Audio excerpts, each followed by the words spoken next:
Hello friends, आज हम आप लोगों के लिए एक नया लेसन लेकर के आए हैं।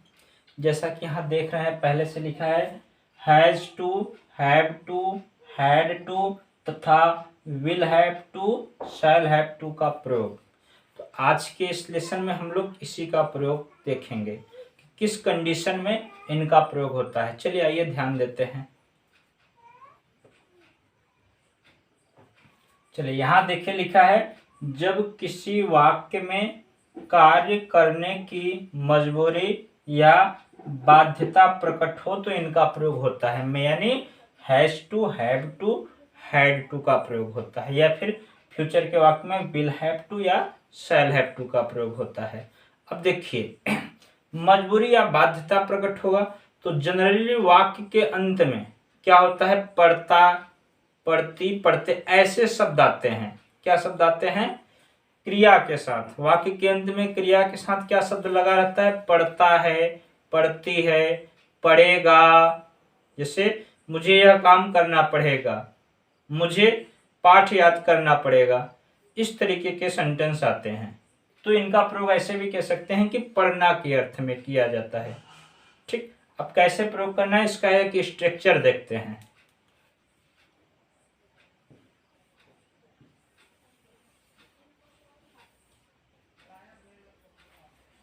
चलिए, यहाँ लिखा है ना, पहले सब्जेक्ट लिखना है, उसके बाद इनमें से किसी एक का प्रयोग करना है। यानी प्रेजेंट का वाक्य रहेगा तो आपको हैज टू या हैव टू का प्रयोग करना है, पास्ट का वाक्य रहेगा तो हैड टू का, और यदि फ्यूचर का रहेगा तो विल हैव टू या शैल हैव टू का प्रयोग करना है। उसके बाद क्या लगाना है? वर्ब और ऑब्जेक्ट। वर्ब का फर्स्ट फॉर्म, क्या? वर्ब का फर्स्ट फॉर्म। याद रखिए, इनका प्रयोग कब होता है? जब वाक्य के अंत में क्रिया के बाद पढ़ना शब्द आए। क्या? पढ़ना। जैसे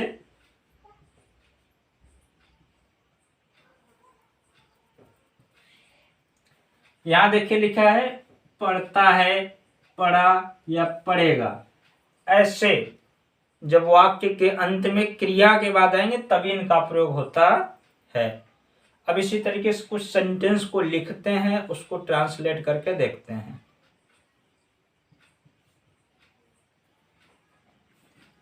यहां देखिए, लिखा है मुझे स्कूल जाना पड़ता है। वाक्य क्या है? ये किस सेंटेंस का है? किस टेंस का है? प्रेजेंट टेंस का। तो मुझे के लिए आप क्या लिखेंगे? सबसे पहले सब्जेक्ट लिख लीजिए आई। अब आई के अनुसार प्रेजेंट में पहले ही बताया हैज टू या हैव टू। आई को प्रेजेंट में प्लूरल माना जाता है। आई प्रेजेंट में क्या होता है? प्लूरल होता है। इसलिए इसके साथ हमें क्या लगाना है? हैव टू लगाना है। क्या लगाना है? Have to, I have to. उसके बाद क्या लगाना है? वर्ब और ऑब्जेक्ट। काम क्या है इसमें? जाना। गो, गो के बाद to school. I have to go to school. देखिए, इसी तरीके से और सेंटेंस भी हम सभी के एग्जाम्पल हम ट्रांसलेट करके आपको बताएंगे। इसके आगे और अधिक जानकारी के लिए नीचे जहां आपका वीडियो चल रहा है उसी के नीचे यहीं पे देखेंगे तो वी आकार का कोई निशान बना होता है इस तरीके से। इसको डिस्क्रिप्शन का सिंबल बोलते हैं। जब जैसे इसको आप टच करेंगे तो नीचे ढेर सारे मैटर आपको पढ़ने के लिए मिल जाएंगे। उसको जरूर पढ़ा करें। हर एक वीडियो का डिस्क्रिप्शन जरूर देखा करें, उसमें क्या लिखा गया है उसका भी अध्ययन करेंगे। इधर वीडियो भी देख करके यहाँ से भी कुछ अध्ययन करेंगे तो बहुत अच्छे से तैयारी होगी। वीडियो में तो मैं कम ही समझाता हूँ, क्योंकि देखिए इसमें बहुत लंबा वीडियो में नहीं बनाता हूँ। डिस्क्रिप्शन में आपको कम से कम 4000 या फिर 5000 इसके आसपास वर्ड में, इतने शब्दों में मैं आपके पास लिख करके मैटर भेजता हूँ। तो उसका अच्छे से अध्ययन किया करें, अच्छे से जानकारी लें, ध्यान पूर्वक सभी रूल्स को उसमें पढ़िए। जितने सेंटेंस हैं उनको पढ़ेंगे तो अच्छे से तैयारी हो जाएगी। चलिए और कुछ सेंटेंस देखते हैं।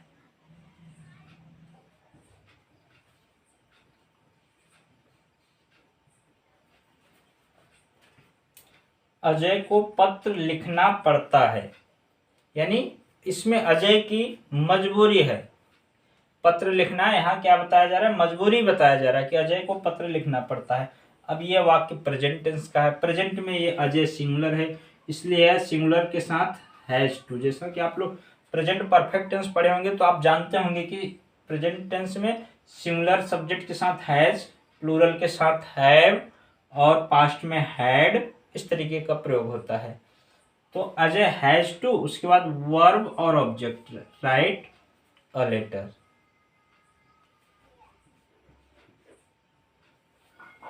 चलिए, यहाँ लिखा है चपरासी को घंटी बजाना पड़ेगा। अब यह वाक्य किसका है? फ्यूचर टेंस का है, बजाना पड़ेगा। इसलिए सब्जेक्ट के बाद हमें किसका प्रयोग करना है? Will have to. देखिए फ्यूचर में बताया गया कि यदि वाक्य फ्यूचर का रहेगा तो उसमें विल हैव टू या फिर शैल हैव टू का प्रयोग करना है। अब आई बी के साथ तो शैल हैव टू का प्रयोग होता है और आई बी को छोड़ के बाकी सभी के साथ विल हैव टू का प्रयोग होता है। बात समझ में आया ना?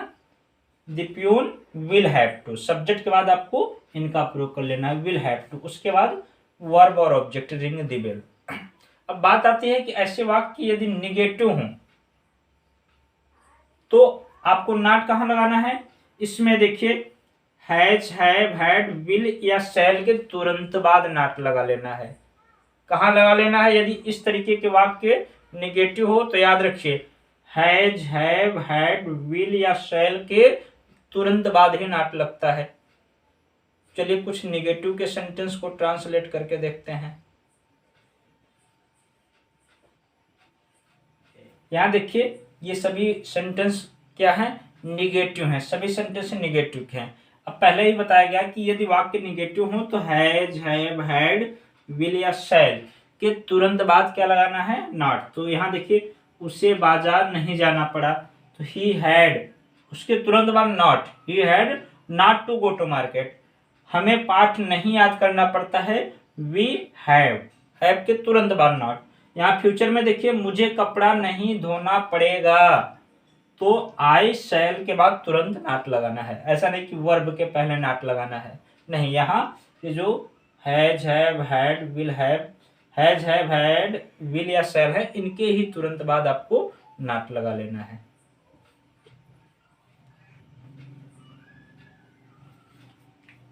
अब इन सेंटेंस को देखिए, मुझे पढ़ना है। अब ऐसे वाक्यों में पढ़ता है, पढ़ते है नहीं आया है, लेकिन ध्यान दीजिए जब इस प्रकार के भी वाक्य रहें तो भी आपको इन्हीं का प्रयोग करना है। मुझे पढ़ना है, आई हैव टू रीड। मुझे जाना है, उसे जाना होगा तो he will have to go. उसे खरीदना था, ही हैड टू बाय। इस प्रकार के जो सेंटेंस होते हैं उसमें भी इन्हीं का प्रयोग होता है। मुझे स्कूल जाना है, I have to go to school. मुझे पाठ याद करना है, I have to learn lesson. जरूर नहीं है कि पढ़ता है, पढ़ेगा या पढ़ा ऐसे है तभी, ना ने नहीं आता है तो भी इन्हीं का प्रयोग होता है।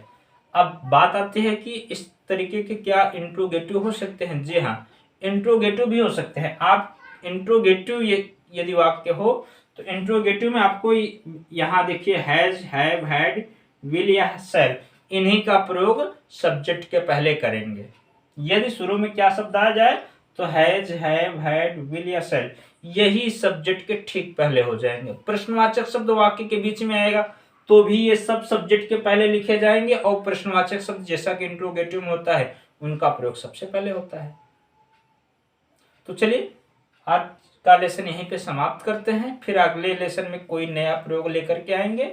हाँ, पहले भी बताया गया कि अधिक जानकारी के लिए जो डिस्क्रिप्शन होता है यहाँ पे जहाँ आपका वीडियो चल रहा है उसी के ठीक नीचे देखेंगे इस तरीके का कोई निशान दिया है। इससे राइट साइड में, दाहिने साइड में देखेंगे इस तरीके का निशान दिया है। इसको जैसे ही टच करेंगे ढेर सारे मैटर आपको लिख करके मिल जाएगा। आप उसको पढ़ सकते हैं, अच्छे से नोट भी कर सकते हैं, उससे भी अध्ययन कर सकते हैं।